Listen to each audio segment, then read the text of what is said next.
Bonjour à toutes et à tous. Merci de nous avoir rejoints pour ce 10e live InnoGaz. InnoGaz a été initié par l'association Coenov, aujourd'hui représentée par son président Jean-Charles Collaroy, pour mettre en avant les différentes innovations qui existent dans la filière gaz. Et aujourd'hui, nous allons discuter et vous faire deux présentations sur les chaudières décarbonées. Donc la thématique du jour, c'est les chaudières de l'avenir, décarbonation, progrès technique et nouveaux vecteurs hydrogène. Et pour parler de ce sujet, nous sommes ravis d'accueillir aujourd'hui Dominique Goff, qui est directeur de projet expert système thermique chez Naldeo, et Benoît Garrigue, directeur Vaillant France, donc qui vont tous deux nous faire un petit pitch sur la façon dont ça va se dérouler. Jean-Charles Collaroy va tout d'abord faire un petit mot d'accueil et de présentation pour débuter. S'en suivra un premier pitch de Dominique Goff, puis un second de Benoît Garrigue. Et ensuite, vous pourrez évidemment échanger avec nous, nous poser vos questions. Pour cela, vous avez le chat, donc n'hésitez pas à poser vos questions sur le chat et je me chargerai de les relayer. Nous terminerons cette session d'InnoGaz aux alentours de midi. Merci encore à toutes et à tous d'être présents aujourd'hui et je laisse la parole à Jean-Charles. Bonjour à tous et merci pour votre présence nombreuse à ce nouveau numéro des InnoGaz de Coenov. Merci Simon pour l'animation et puis pour l'accueil dans ces magnifiques studios de Bourg-Talon et associés. Alors, un mot rapide de présentation de Coenov. Donc, Coenov regroupe les professionnels de l'efficacité énergétique dans le secteur du bâtiment. Bien sûr, les grands industriels franco-européens du chauffage, pompe à chaleur, chaudière gaz, solaire thermique, mais aussi des acteurs du monde de l'énergie, les réseaux, GRDF, Caligaz, France Gaz Liquide, France Gaz Renouvelable. Puis aussi, bien sûr, les professionnels de la maintenance, de l'installation, du service après-vente, que sont la Fédération française du bâtiment, dans sa branche génie climatique, la CAPEB, le SINASAV, et depuis le 1er janvier, l'Union sociale de l'habitat, les bailleurs sociaux qui nous ont rejoints. Alors, chez Coenov, on mène régulièrement des études dans le cadre d'un comité scientifique et technique présidé par Thierry Roch, que je tiens à saluer. Et c'est très important parce que en ce moment même, Réseau de transport d'électricité, RTE, mène des travaux pour mettre à jour ses bilans prévisionnels. Et nous contribuons à ces travaux parce qu'il est important aujourd'hui dans un contexte d'électrification massive des usages, c'est vrai dans l'industrie, c'est vrai dans la mobilité. Aujourd'hui, les pouvoirs publics veulent orienter massivement aussi le secteur du bâtiment. Eh bien, nous disons, attention, l'électricité n'est pas la seule voie de passage, la complémentarité des énergies est importante aussi, et le fait d'avoir du gaz qui se verdit, une énergie stockable, eh bien, c'est aussi important pour l'équilibre de nos systèmes énergétiques. Et l'indépendance énergétique de la France, c'est important. La stratégie française énergie-climat, c'est certes une feuille de route de décarbonation, mais c'est aussi une feuille de route d'indépendance énergétique, et il faut être capable de gérer des aléas, une vague de grand froid, un problème systémique sur les centrales, comme on l'a connu cet hiver, ou par exemple une moindre baisse des consommations qu'attendue. On voit qu'on a du mal à rénover de façon globale et performante les logements au rythme attendu. On fait plutôt 70 000 rénovations performantes que le 300 000 en moyenne par an attendu, et que le même 700 000 après 2030. Eh bien, voilà comment notre système va pouvoir absorber ces différents aléas, d'autant plus s'ils se cumulent. D'où l'intérêt d'avoir une complémentarité des énergies, des électrons décarbonés, mais aussi une molécule de gaz qui se verdit, qui peut se stocker, qui peut être produite en France et qui permet de gérer les stockages intersaisonniers et les appels de puissance en hiver. Alors, nous, notre conviction, elle est simple, hein, c'est donc finalement complémentarité des énergies, pas de solution miracle, sobriété, rénovation, le verdissement du gaz, et aujourd'hui il y a un potentiel très fort, la trajectoire c'est 10% en 2030, mais la filière et nous on pousse et on communique sur une trajectoire de 20% en 2030 et de 100% de biogaz en 2050, c'est possible avec la méthanisation, qui est la filière la plus mature aujourd'hui, mais aussi avec la pyrogazéification, la gazéification hydrothermale, c'était l'objet du précédent InnoGaz que vous pouvez aller retrouver sur le site internet de Coenov, le webinaire d'il y a quelques semaines. Et puis aussi le fait que la filière du gaz dans le bâtiment est une filière qui innove, et c'est ce qu'on va voir avec deux exemples sur les chaudières. Un exemple plutôt destiné à la partie industrielle et grand tertiaire, c'est le cas de Naldeo avec Dominique Goff et une chaudière choc avec le sujet de l'oxycombustion. Et puis des chaudières là plus destinées pour le moment au résidentiel avec l'utilisation de l'hydrogène. Et là aussi, ça fait partie des gaz verts à terme produits avec des énergies renouvelables. Et là, c'est Benoît Garrigue pour la société Vaillant qui viendra nous présenter ces solutions. Donc, 13e édition des Inogaz, 10e en version webinaire. Donc, merci d'être fidèle à ce rendez-vous. Et sans plus tarder, je passe la parole à notre premier intervenant, Dominique Goff, pour la société Naldeo. Merci Jean-Charles et bonjour à tous. Je suis ravi d'être là aujourd'hui à cette Inogaz. Donc, je suis Dominique Goff, je suis directeur de projet chez Naldeo Technologies et Industrie.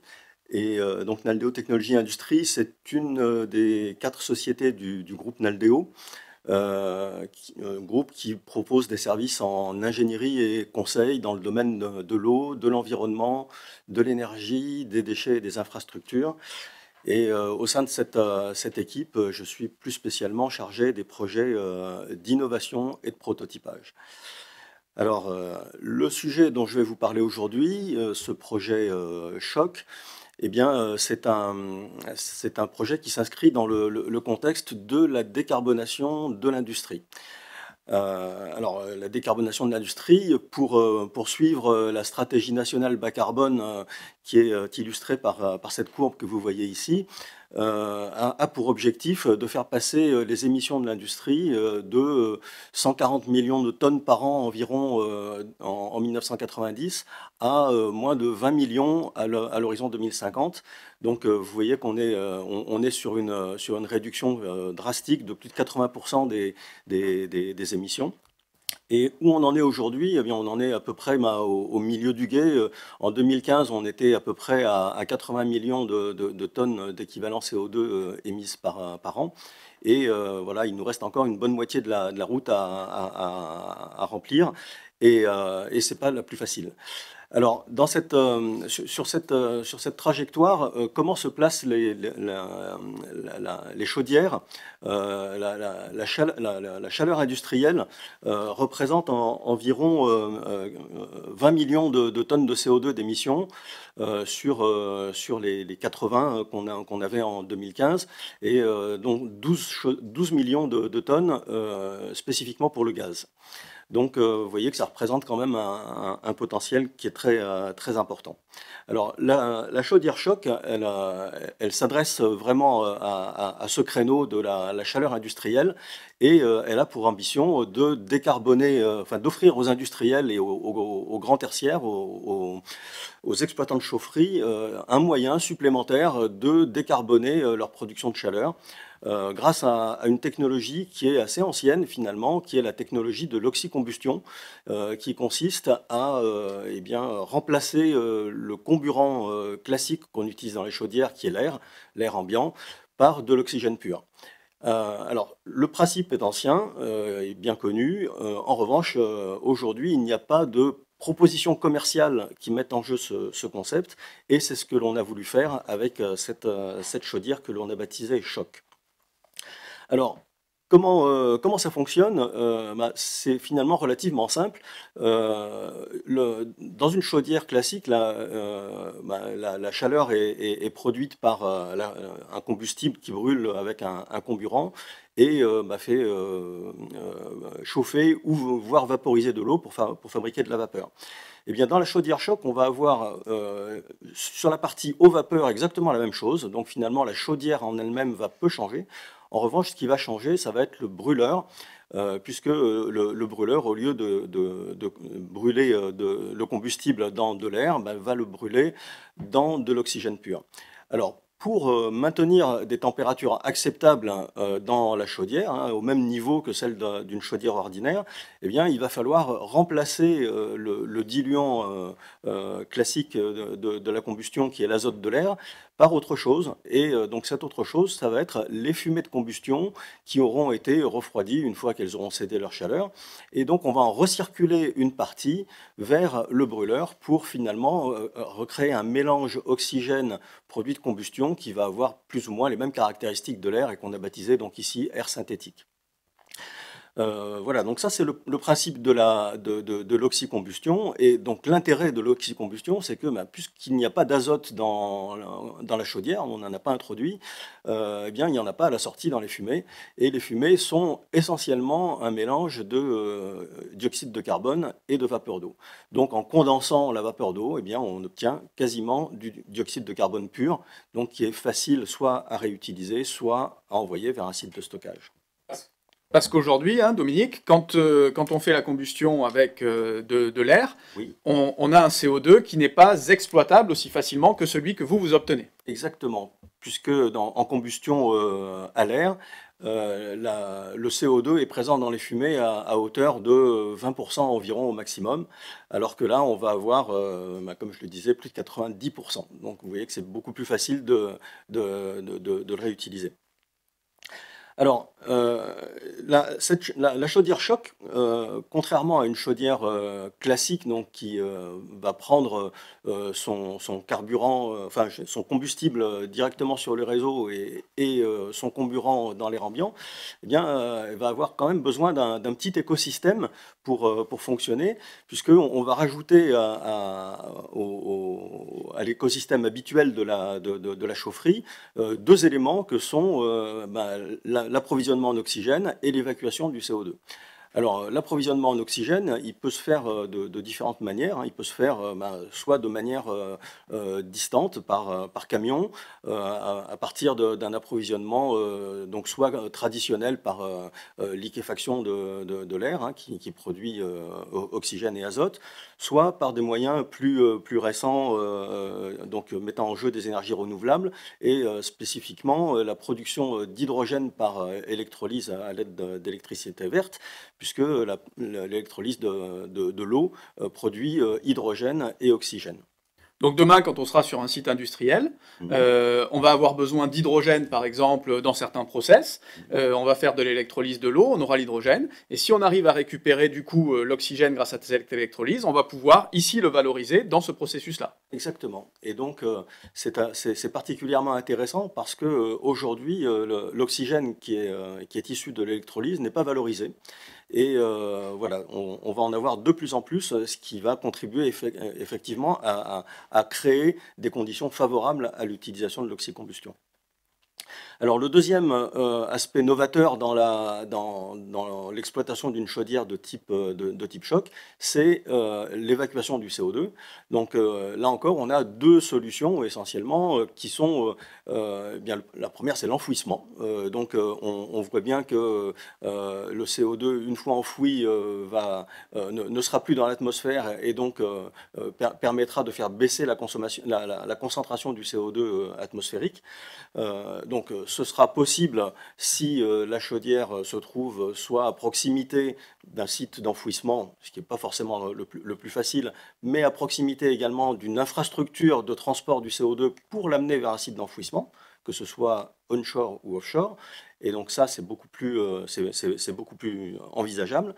Et également, la deuxième solution, ce sera d'utiliser le CO2 qu'on aura récupéré et l'utiliser pour le valoriser dans l'industrie auprès d'utilisateurs du CO2. Et il y en a des utilisateurs du CO2, que ce soit l'industrie agroalimentaire, l'industrie de la chimie, les nouvelles industries du CO2 qui vont se créer pour la fabrication des e-carburants, notamment. Et donc tous ces marchés sont des marchés potentiels pour le CO2 produit par la chaudière choc. Alors, comme je le disais tout à l'heure, la chaudière choc a pour ambition de proposer une offre commerciale dans une gamme assez large de puissance, de 1 à 30 MW à peu près, voire plus pour des chaudières à tube d'eau. Aujourd'hui, on adresse principalement la problématique des chaudières de fumée, mais la problématique des tubes d'eau est également dans notre champ d'application. Et donc notre projet est de réaliser un démonstrateur de cette chaudière pour en valider et en qualifier les performances. Et on a monté pour cela un projet autour d'un consortium qui réunit 16 partenaires que vous voyez cités sur cette planche. Donc, dans ces partenaires, il y a des partenaires acteurs et financeurs. Donc, c'est les partenaires de la partie gauche. Et il y a des partenaires observateurs également, qui sont plutôt des end-users, des futurs utilisateurs de la chaudière, et qui sont là pour nous orienter et nous s'assurer que le développement que l'on réalise est bien en phase avec les attentes du secteur industriel. Alors, le démonstrateur, on lui a fixé une taille de 3 MW thermique qui est bien représentative de ce que l'on cherche à adresser comme secteur. Et il sera installé sur un site industriel, sur le site de VSPU, Villers-Saint-Paul Utilities, sur une plateforme chimique. Alors, voici quelques chiffres à propos de ce démonstrateur. Vous voyez la plateforme chimique de Villers-Saint-Paul sur la petite photo en bas à gauche. Et donc, ce site qui regroupe trois grands industriels de la chimie, Chemours, Dow Chemical et Arkema, a donné ses utilités en gestion à Engie Solutions. Et donc, il y a une chaufferie sur ce site qui a déjà 2 grosses chaudières, et notre démonstrateur va venir s'intégrer à cette chaudière avec donc une campagne d'essai qui est prévue de 8 mois environ, au cours de laquelle il va consommer à peu près 1800 tonnes d'oxygène en provenance du site voisin de Creil, à quelques kilomètres. Et il va évacuer le CO2 vers des clients proches également. Oui, c'est important de dire que là, on reste quand même dans une application locale. L'idée, c'est quand même pas de faire circuler des camions à travers la France, mais c'est d'essayer d'avoir une optimisation entre différents sites, différentes plateformes, une production locale et une consommation ensuite à proximité. Ouais. Exactement. Alors, le planning de ce projet est le suivant. Bon, le projet a démarré en 2021 pour l'amener en gestation jusqu'à à peu près l'été 2022, où donc les partenaires ont signé un accord de consortium pour mettre en place un projet que l'on a déposé à l'appel à projet de l'ADEME DEMIBAC en octobre 2022. Et donc depuis octobre 2022, nous avons engagé des études de basic design du prototype, pour lequel nous sommes maintenant en phase de finalisation. Et nous attendons d'une journée ou d'une semaine à l'autre le verdict de l'ADEME concernant le financement ou pas de ce projet. Quoi qu'il en soit, donc nous envisageons de démarrer la construction dès cet été, dès le mois de juillet, pour une mise en service à peu près en mars 2024, et une campagne d'essai qui se déroulera sur l'été et l'automne 2024.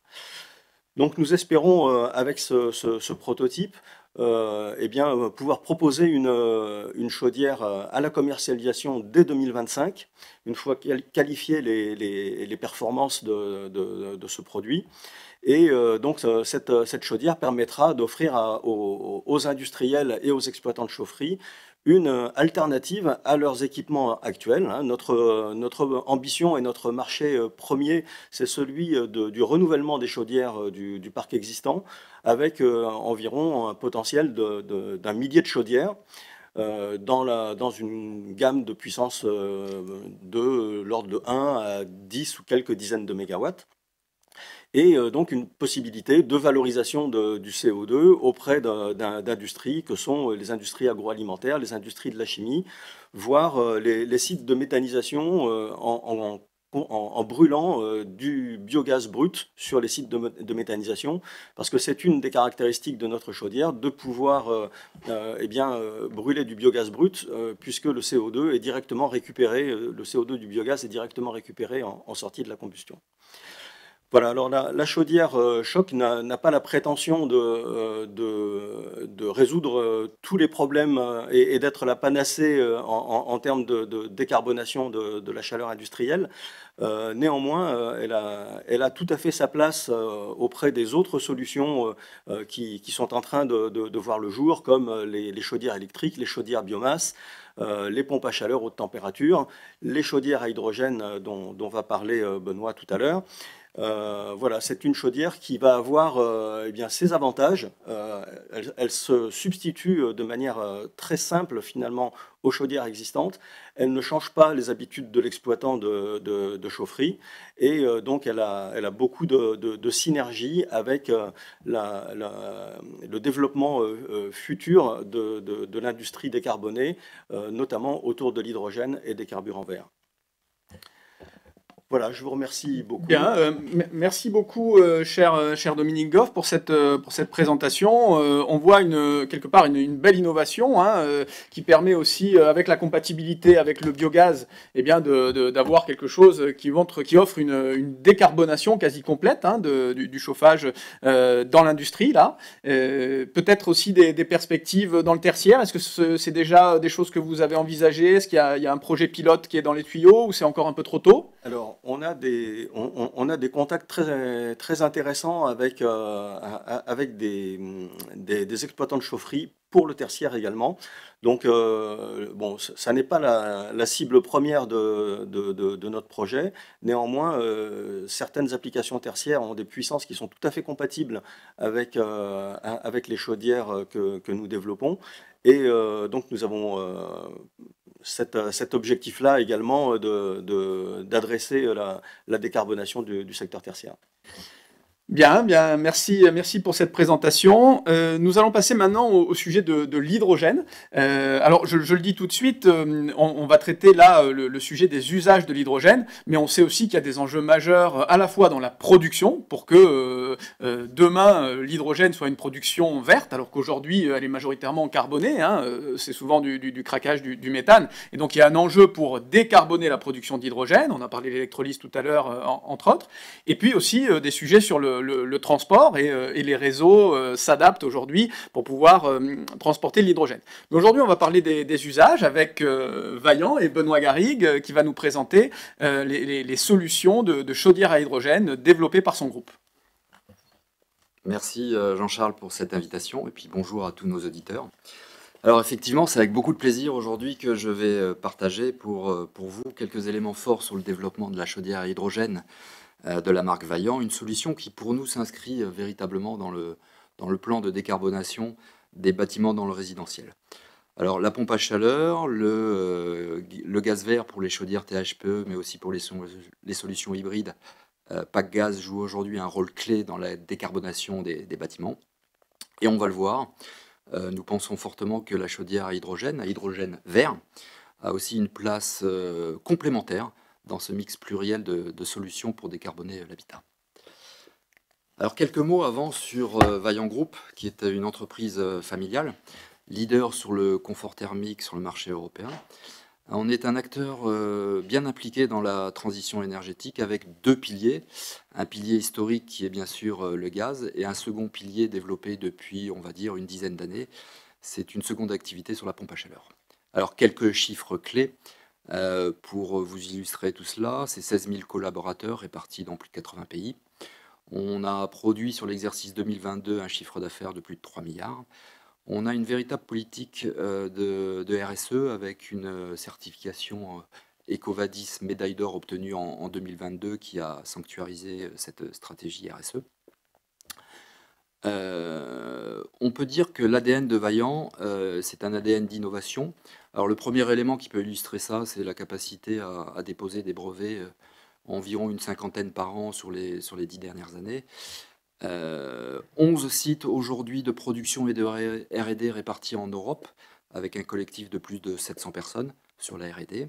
Alors 2 sites de production majeurs quand on parle d'hydrogène, à savoir l'usine et le site de R&D de Nantes, et l'autre, le site historique de Ramscheid en Allemagne. 2 sites qui ont été majeurs aussi pour les R290 de la pompe à chaleur. Combien de personnes basées à Nantes, qui est vraiment votre site phare en France ? Alors, industrie R&D, production R&D plutôt, on est sur 500 personnes sur le site de Nantes. Et avec, je crois, un grand potentiel de développement et des recrutements en cours, de nombreux recrutements en cours. Hein. Exactement, Ouais. on est en pleine extension, on va dire, de l'usine.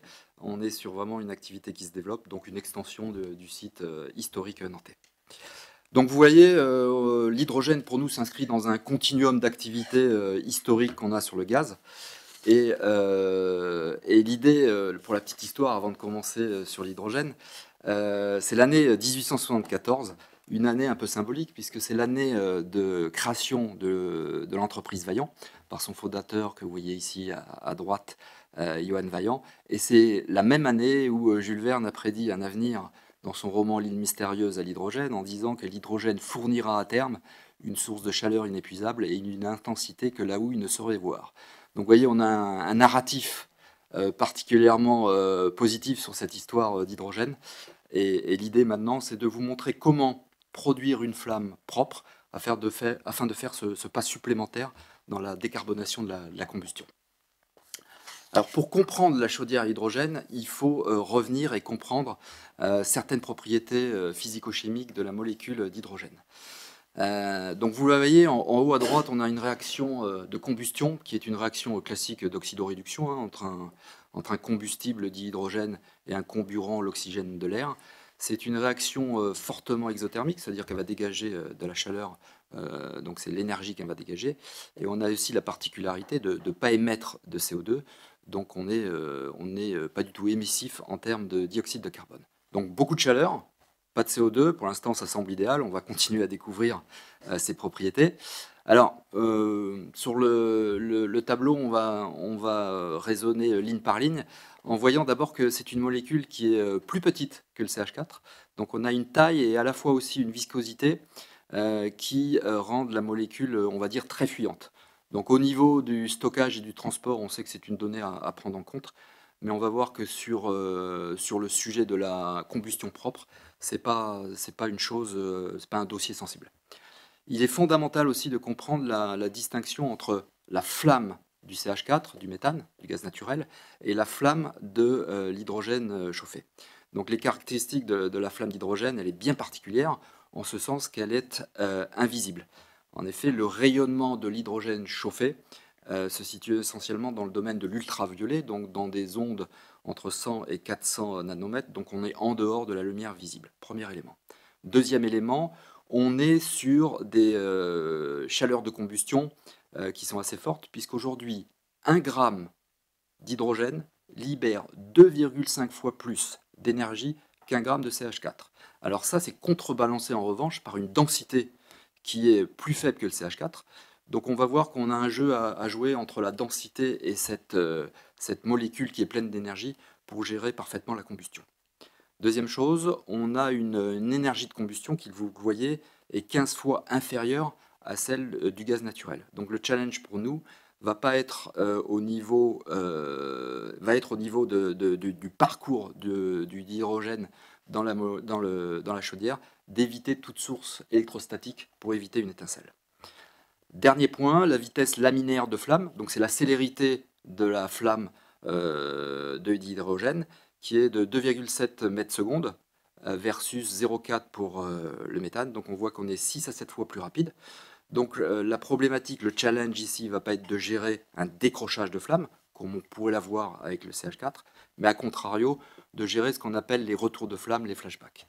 Un des premiers éléments pour gérer ce flashback, c'est de fonctionner à des températures un peu plus basses au niveau du brûleur. Et ça a un impact positif parce qu'on sait que le niveau de dioxyde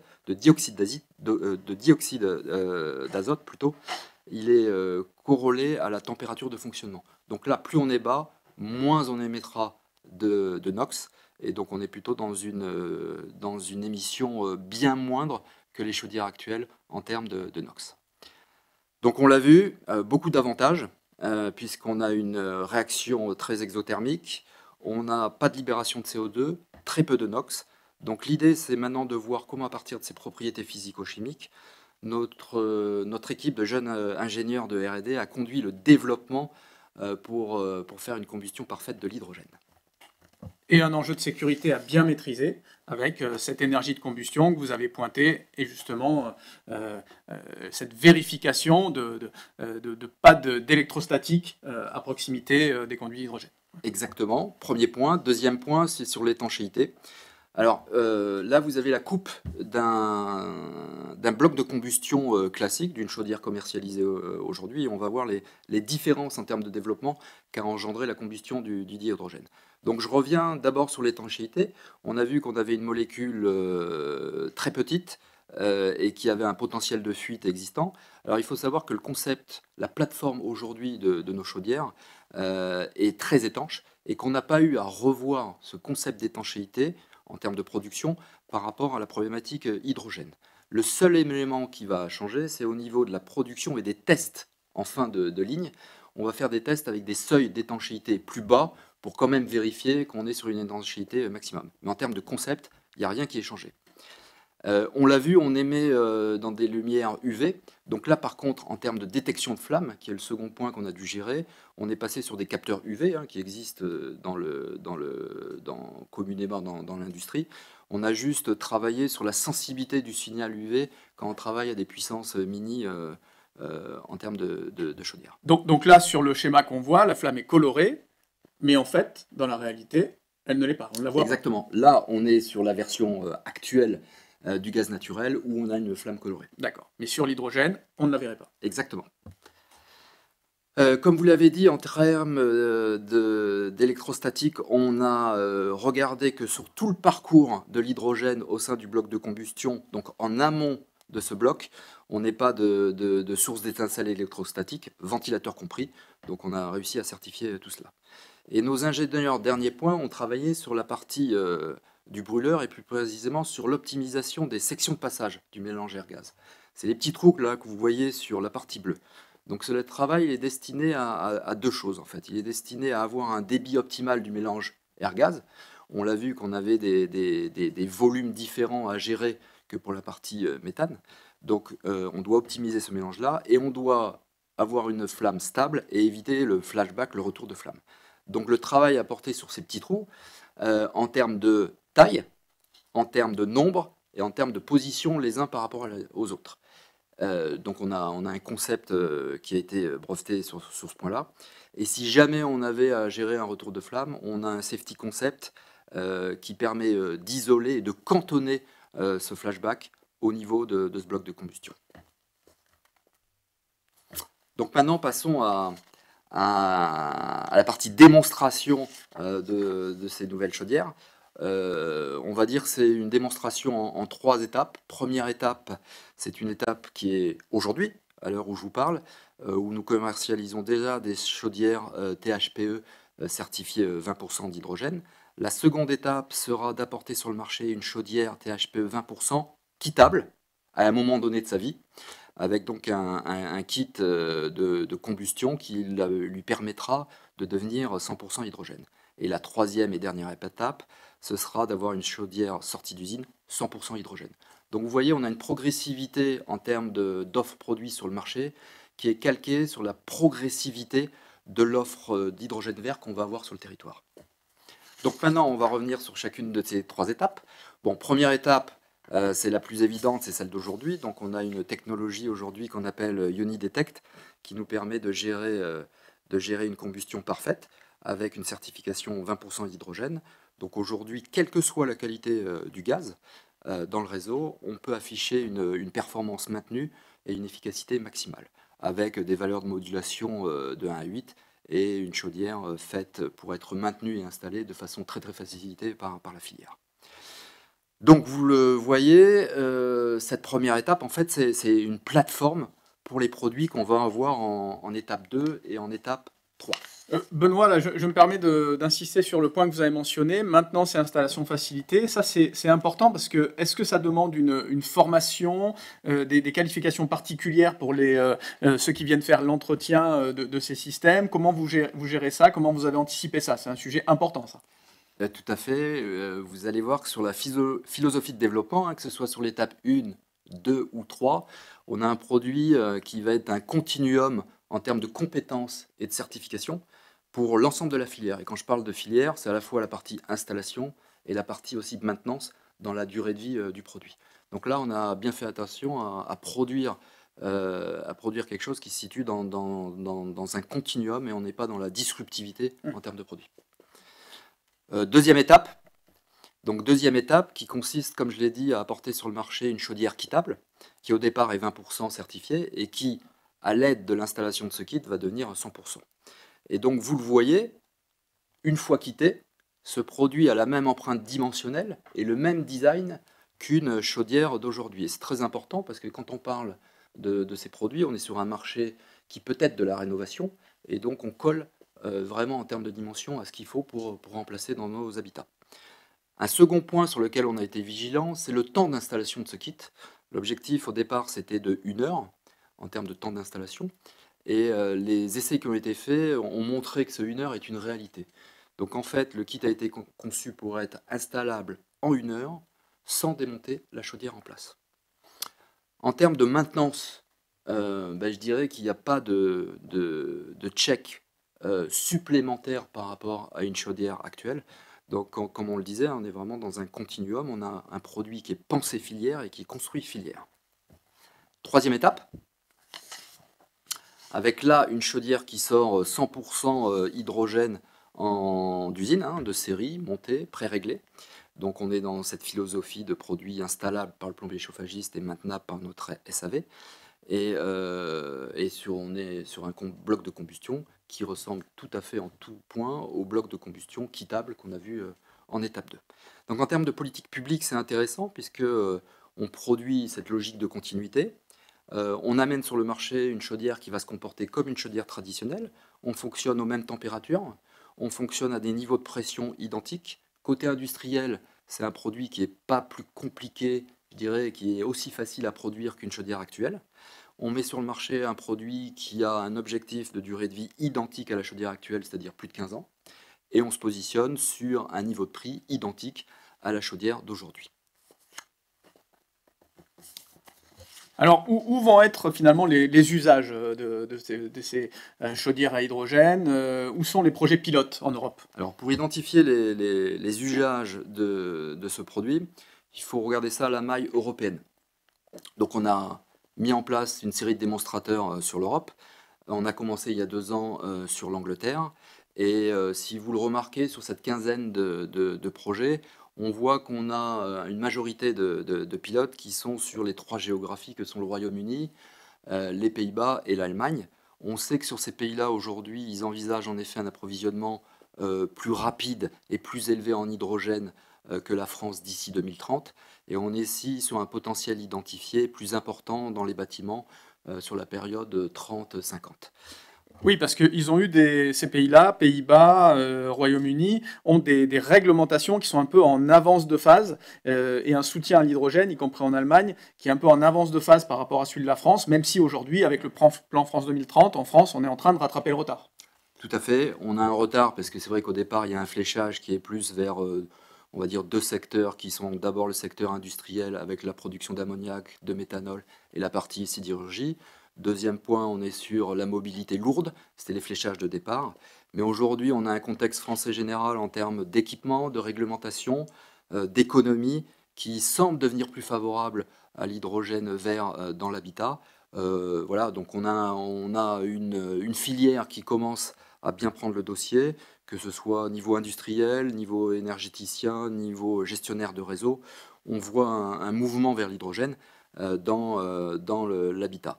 La preuve en est, c'est que sur une partie de ces sites pilotes, on va en développer un avec le responsable de réseau français GRDF. On va mettre en service très très bientôt avant l'été ce site-là. Donc je dirais qu'on avance aussi en France sur le sujet de l'hydrogène vert dans l'habitat. Alors je vais revenir justement une question à ce sujet. Je vais rebondir tout de suite de Stéphane Rossato de France Gaz qui nous dit que la Commission européenne semble soutenir les usages de l'hydrogène uniquement pour l'industrie et le transport et vous demande qu'en est-il de la position du MTE et de la DGEC. Est-ce que vous avez des éléments à nous donner là-dessus? Jean-Charles, sur l'aspect, on va dire, gestion politique de l'approvisionnement en H2, je te laisse répondre sur la chose. Oui, effectivement, moi je rejoins ce qu'a dit Benoît, c'est le fait que les choses sont en train d'évoluer. Et en particulier aussi sur comment on transporte l'hydrogène et comment il va être acheminé. Jusqu'à présent, on avait peut-être une logique où on faisait des tests en mélange de l'hydrogène dans les réseaux de gaz. Et aujourd'hui, on est en train d'orienter un petit peu plus vers des réseaux dédiés d'hydrogène. Et donc quand on pense du coup grande dorsale d'hydrogène, et c'est un peu le projet dont on entend parler, qui va partir d'Espagne, qui va traverser la France, et au niveau européen, et donc des canalisations dédiées, eh bien finalement on voit des usages aussi à proximité de ces grandes canalisations. Ça va être de l'industrie, effectivement, ça peut être de la mobilité, mais aussi pour les bâtiments qui sont autour, on aura là des boucles locales d'énergie qui vont se faire, et donc pour du résidentiel, un usage qui va pouvoir se faire. Donc les choses sont en train d'évoluer aussi en France, le soutien est en train d'arriver, et donc il faut suivre ça de près, et le secteur du bâtiment sera une des pistes. C'est pas la principale aujourd'hui, mais on illustre le fait avec cette Inogaz qu'il y aura aussi des perspectives dans le secteur du bâtiment, sans parler d'autres fabricants qui ont des perspectives d'utilisation d'hydrogène fait in situ. On peut avoir, grâce à des panneaux solaires, un petit éolien. C'était le cas d'un précédent Inogaz qu'on avait organisé avec des solutions BDR Thermea à Bulan, où là, l'hydrogène est fait in situ avec une utilisation locale dans une chaudière hydrogène. Donc je vais rebondir sur trois sites pilotes. Les deux premiers ont été mis en service. Le premier, c'est Middlesbrough, donc dans le nord de l'Angleterre, près de l'Écosse, où on a un field test, alors là, qui est plutôt labo, sur un ancien réseau de gaz qui est non utilisé. Donc on en a profité pour gérer une première phase de test, du test du réseau, pour voir comment, en termes de maintenance et de transport, on arrivait à gérer ces enjeux-là. Et puis nous, ça nous a permis, sur cette première étape, de former nos installateurs et nos SAV pour appréhender le produit. Deuxième site pilote, c'est celui de Speedy Adam. Là, on est sur un site qui est moins laboratoire, puisqu'on est sur une vraie maison, alimentée par du dihydrogène, là, en bouteille, où le but ici était plutôt de tester l'appareil, en termes d'étanchéité, en termes d'efficacité, de vieillissement des organes dans le temps, et de voir si le design de nos composants correspondait à l'efficacité qu'on recherchait. Troisième projet, le UK Village, toujours en Angleterre, qui là est une illustration du passage du mode, on va dire, field test au mode démonstrateur grandeur nature. On est ici sur une partie de village à rénover, puisqu'on est sur une volumétrie de 1000 chaudières, en passage d'hydrogène. On est toujours dans le nord de l'Angleterre, comme vous pouvez le voir, avec un mix installé de chaudières gaz condense combi en 25 kg et chauffage seul en 10, 15 et 20 kg. Donc là, c'est planifié pour 2025, puisqu'on passerait sur un mode réseau gaz naturel à un mode réseau hydrogène, puisqu'on a un parc éolien placé juste à côté, et donc on est dans un concept de power to gas, avec de l'hydrogène fourni et produit à partir d'électrolyse sur un parc éolien. Si le plan de marche s'exécute bien, on a des prochains jalons qui seraient d'ici 2030, donc des premières villes, et puis une massification des usages donc, visés pour 2035. En conclusion, deux éléments sur lesquels j'aimerais conclure. Premièrement, sur les usages les plus probables sur lesquels nous, on positionne l'hydrogène dans le bâtiment, on voit qu'il y a une double logique qui va se dessiner, une logique d'abord géographique et une logique bâtiment. Sur l'origine géographique, on va dire, c'est la disponibilité et le challenge de la disponibilité de la ressource hydrogène vert en termes géographiques, donc probablement proche de zones où il n'y aura pas de débouchés sur les usages les plus fléchés, comme on l'a vu, qui peuvent être l'industrie ou la mobilité lourde. Et ensuite, la logique bâtiment, on voit que pour nous, les solutions H2 vont plutôt s'inviter dans des configurations de bâtiments où le mix actuel de solutions est plutôt inadapté, et il y en a. Donc on voit quelque chose qui se projette plutôt sur la rénovation, et on est autant sur l'individuel que sur le collectif en termes de bâtiments visés. Donc deux choses pour conclure maintenant sur la chaudière à hydrogène vert de Vaillant. On le voit, c'est une innovation qui est bientôt disponible, hein, puisqu'on rentre à grande échelle sur son test en 2025. Donc, je dirais que nous sommes quasiment prêts. Et comme vous l'avez vu, je pense que c'est une innovation qui a été très bien designée pour être facilement appréhendée par la filière gaz actuelle, avec son niveau de compétence et avec ses qualifications. Donc voilà, c'est deux ingrédients forts qui permettent d'envisager un déploiement prochain, futur, de cette solution sur nos territoires. Merci beaucoup Benoît et merci Dominique pour ces présentations très claires et très précises. On a un certain nombre de questions déjà sur le chat que je vais prendre tout de suite. Et n'hésitez pas, hein, si vous en avez d'autres, à continuer à en poser. Donc tout d'abord, pour Benoît, votre solution intègre-t-elle la production d'hydrogène ou se limite-t-elle au système de combustion? Et puis après, une question qui sera plutôt dirigée vers toi, Jean-Charles. Quid d'un impact des messages récents sur l'arrêt des chaudières gaz dans le résidentiel en 2026? Et également, par rapport à ce que tu as dit tout à l'heure, est-ce que les 200 000 km de réseau de gaz existants ne sont pas utilisables pour l'hydrogène? Je pense qu'on peut lier ces deux questions. Tout d'abord, Benoît, pour la réponse sur la production. Alors c'est intéressant de raisonner sur la production. On a commencé à évoquer la chose avec Jean-Charles en introduction. Aujourd'hui, les tests qui sont faits ne sont pas sur de la génération en stationnaire de l'hydrogène. On est plutôt, comme on l'a vu, sur la notion de réseau et de parc éolien en termes de production. Mais ce qu'il est important dans cette démonstration, c'est de raisonner sur la combustion. Après, qu'on soit en stationnaire en termes de production ou en termes de réseau, je dirais qu'on risque même d'avoir un équilibre entre les deux et qu'on ne s'est pas déterminé et le produit est adapté sur les deux, stationnaire ou plutôt local et grosse masse. Donc le produit est adapté pour les deux et s'adaptera quelle que soit la solution qui viendra sur le marché, je dirais. Effectivement, nous avons noté hein, les annonces de la Première ministre et je crois que l'ensemble de la filière du gaz dans le bâtiment s'inscrit dans la volonté de décarbonation et d'atteinte rapide de la neutralité carbone. Malgré tout, une décision d'interdiction des chaudières nous semble aller vraiment à contresens de l'histoire, ça serait contre-productif et je dirais que c'est ni souhaitable, ni tenable, ni soutenable. Ni souhaitable parce que finalement on le voit, on est au cœur d'une filière qui innove, et alors même que le gaz est en train de se verdir, et nous ce qu'on dit c'est que c'est pas l'appareil qu'il faut bannir, c'est le gaz qu'il faut verdir. Et donc soutenons plutôt les innovations et la trajectoire de développement du biogaz, plutôt que de placer des interdictions et une écologie punitive. Ni tenable non plus, parce que en termes de pouvoir d'achat des ménages, moi je rappelle que les chaudières gaz sont présentes dans un foyer sur deux, 12 millions de ménages, et donc c'est quand même intéressant de regarder ce qu'il va se passer en termes de pouvoir d'achat ou de trajectoire de finances publiques si on veut soutenir un transfert massif vers des solutions électriques. La pompe à chaleur coûte 10 000 € de plus par exemple qu'une chaudière au gaz avec des coûts d'entretien de maintenance supérieurs.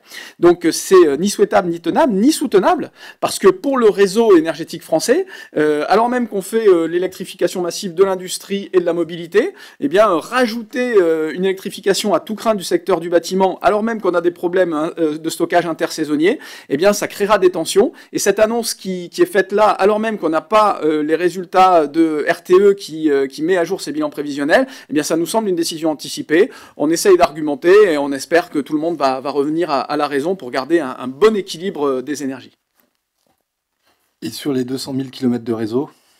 Oui, bien sûr, je l'ai dit, il y a encore des discussions aujourd'hui entre est-ce qu'on mélange de l'hydrogène dans les réseaux, et il y a des expérimentations qui sont faites à Dunkerque ou ailleurs sur le fait qu'on peut mettre jusqu'à 20% d'hydrogène, ou alors est-ce qu'on fait plutôt des réseaux dédiés, et donc on est sûr de l'usage qui est fait ensuite, que c'est de l'hydrogène et pas des mélanges qui peuvent aller dans tel et tel type d'appareil où il faut être sûr après que l'usage est bien fait par les différents utilisateurs.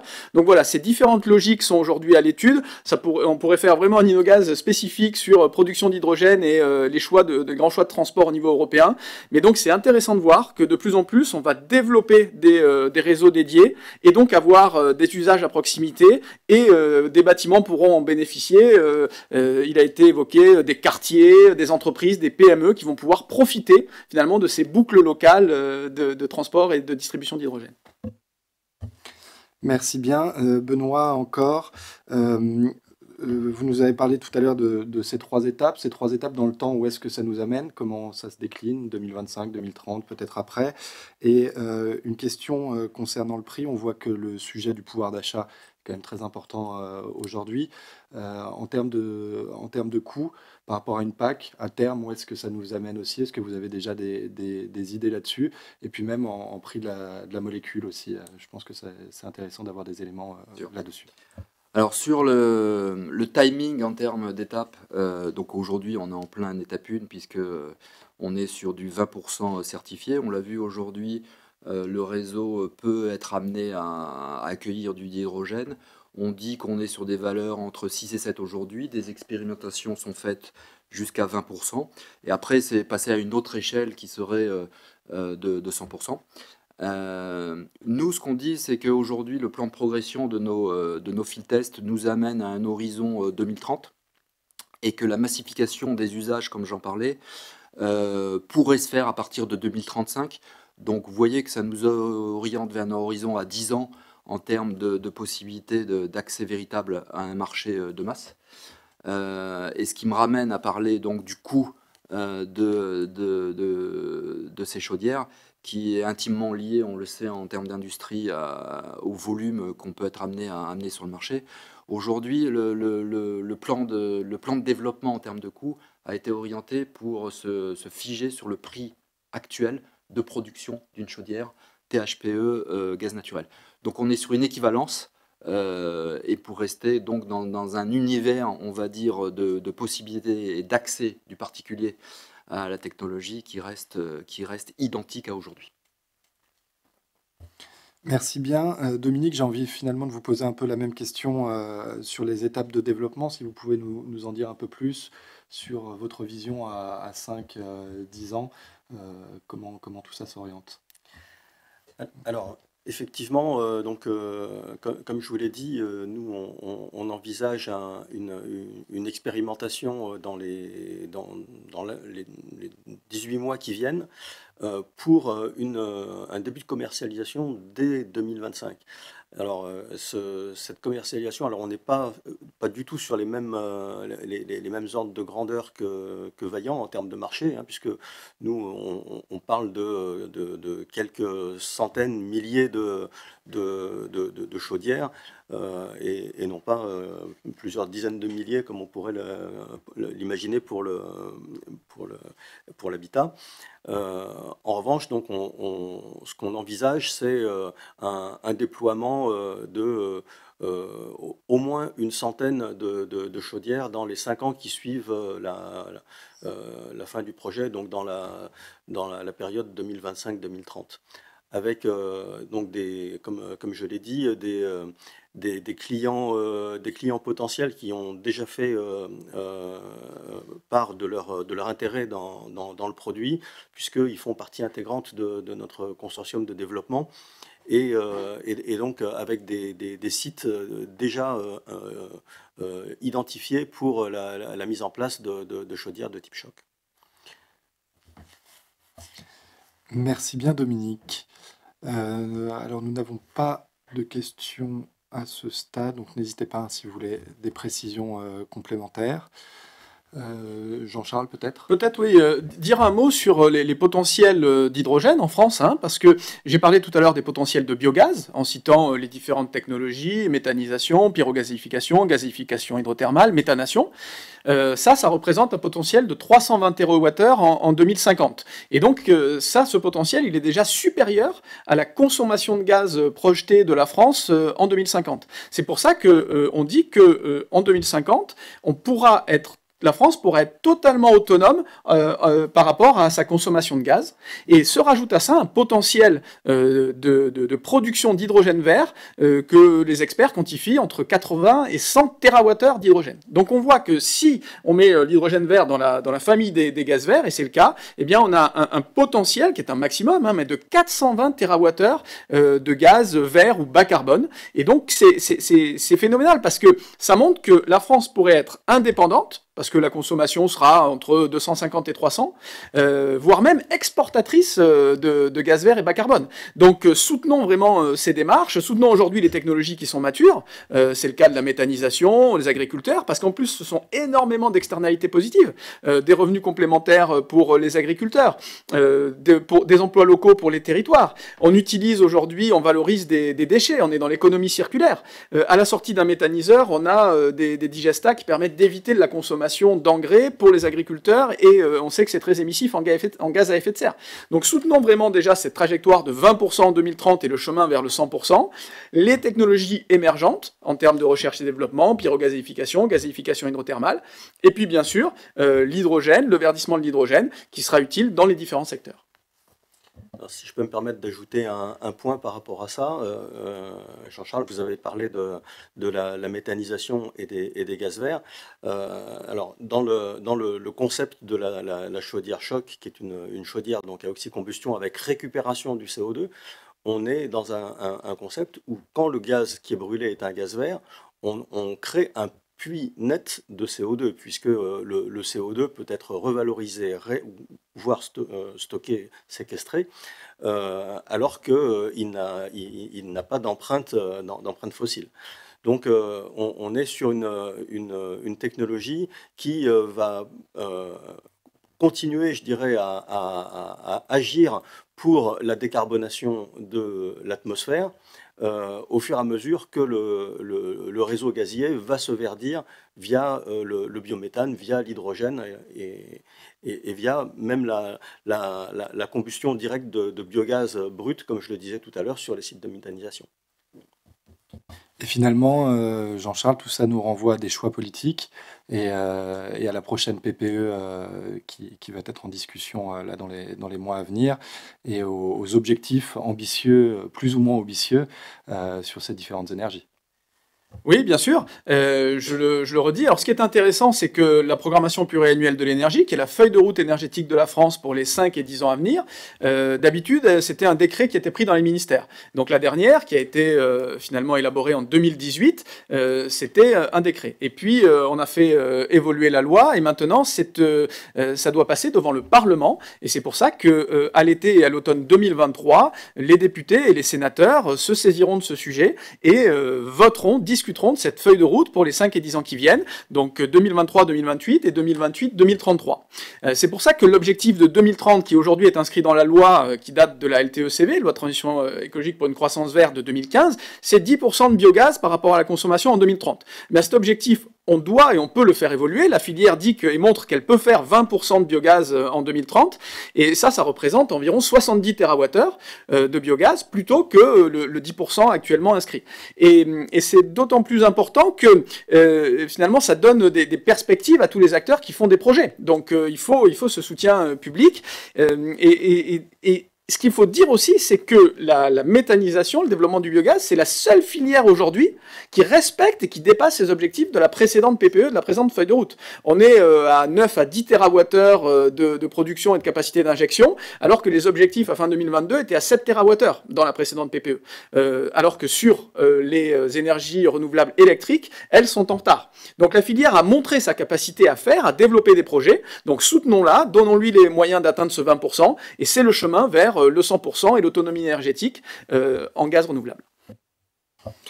Merci beaucoup Jean-Charles, merci messieurs, je vois que nous arrivons, il est pile midi, je ne sais pas si vous avez un petit mot à rajouter, mais nous sommes à la fin. Mais peut-être tout simplement vraiment remercier nos interlocuteurs pour leur présentation.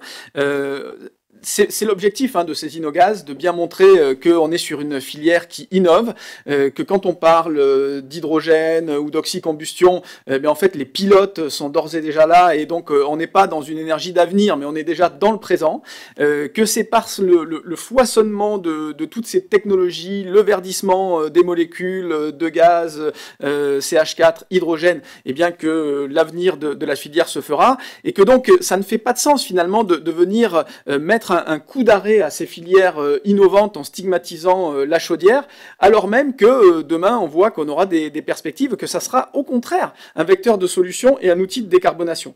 Là, vraiment 2023, on est dans une année charnière, il y a le Fit for 55 et donc les discussions, vous l'avez dit Simon, sur la PPE, la stratégie nationale bas carbone, donc on a des choses à proposer, et puis, donc je l'ai redit, la PPE et RTE qui met à jour ses bilans prévisionnels et tout l'intérêt d'avoir un gaz stockable, local et renouvelable.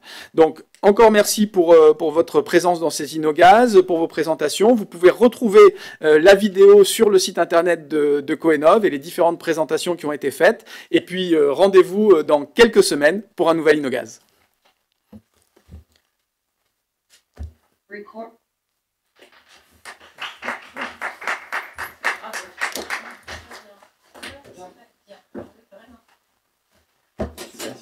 C'est fait. Quel est votre ressenti à vous?